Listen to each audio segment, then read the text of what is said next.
Shalom Godly Family yang dikasihi Tuhan. Pagi hari ini kita akan bersama-sama menikmati teh hangat. Teduhkan hati, hadirkan semangat. Ayat firman Tuhan yang akan kita baca pada pagi hari ini diambil dari Yohanes pasal 20 ayat 30 dan 31. Memang masih banyak tanda lain yang dibuat Yesus di depan mata murid-muridnya yang tidak tercatat dalam kitab ini. Tetapi semua yang tercantum di sini telah dicatat supaya kamu percaya bahwa Yesuslah Mesias, Anak Allah, dan supaya kamu oleh imanmu memperoleh hidup dalam namanya. Saya tambah satu bagian lagi dari Yohanes pasal 21 ayat 25. Masih banyak hal-hal lain lagi yang diperbuat oleh Yesus.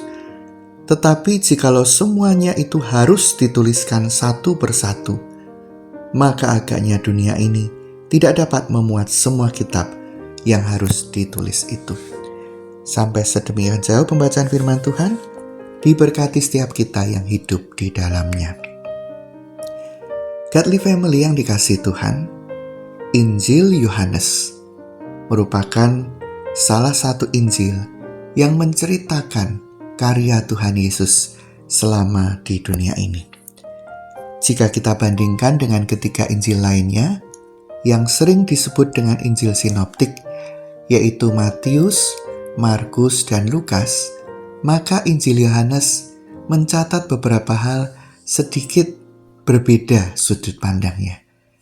Ketika Injil yang lain mencatat dari sisi atau sudut pandang yang serupa. Tetapi Injil Yohanes yang ditulis kurang lebih 30 tahunan kemudian memperlengkapinya. Ada banyak sisi yang dicatat dan ditekankan, yaitu sisi keilahian Tuhan Yesus. Pada bagian Injil Yohanes yang sudah dicatat tadi, Yohanes mengatakan tujuannya jelas, supaya setiap pembaca termasuk kita mau percaya bahwa Tuhan Yesuslah Mesias, Sang Anak Allah itu. Dan dengan iman ini, maka kita dapat memperoleh hidup di dalam namanya. Kita bersyukur bahwa Allah menganugerahkan iman itu kepada kita, sehingga kita boleh mempercayai berita Injil ini. Tetapi lebih dari itu, marilah kita bukan sekedar percaya namun tidak mewujudkannya dalam hidup kita sehari-hari. Wujudkanlah iman percaya itu dengan hidup seturut kehendak Tuhan. Bagian-bagian Alkitab yang sudah dicatat menunjukkan berbagai macam teladan hidup dari Tuhan Yesus, juga perintah-perintah dan kehendak-kehendaknya. Apakah kita sebagai orang percaya mau untuk terus berjuang memiliki hidup yang serupa dengan Kristus? Kita tidak hanya bisa menuntut mengenai bahwa semua harus detail, tercatat, lengkap di dalam Alkitab. Padahal kita tahu benar ada banyak hal yang sudah tercatat, namun kita seringkali mengabaikannya. Oleh sebab itu, di dalam renungan yang singkat ini, mari saya mengajak setiap kita yang boleh mengaku Tuhan Yesus satu-satunya Tuhan dan Juru Selamat dalam hidupnya. Marilah kita juga berjuang untuk menjadi saksi-saksi Kristus, bukan saja melalui perkataan kita dalam pemberitaan Injil, tetapi juga melalui cara hidup yang dapat menjadi sebuah kesaksian.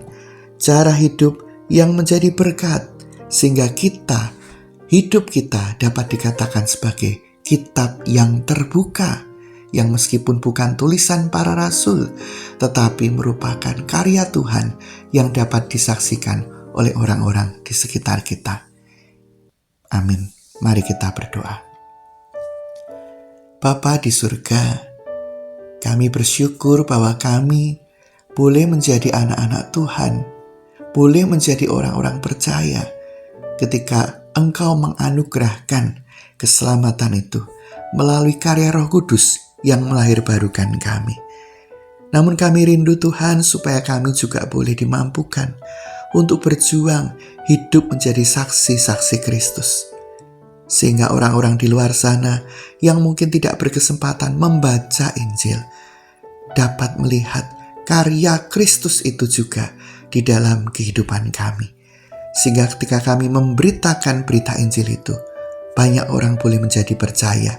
Sebab kesaksian itu nyata melalui karya Tuhan di dalam hidup kami. Terima kasih Bapa. Di dalam nama Tuhan kami Yesus Kristus, kami berdoa. Amin.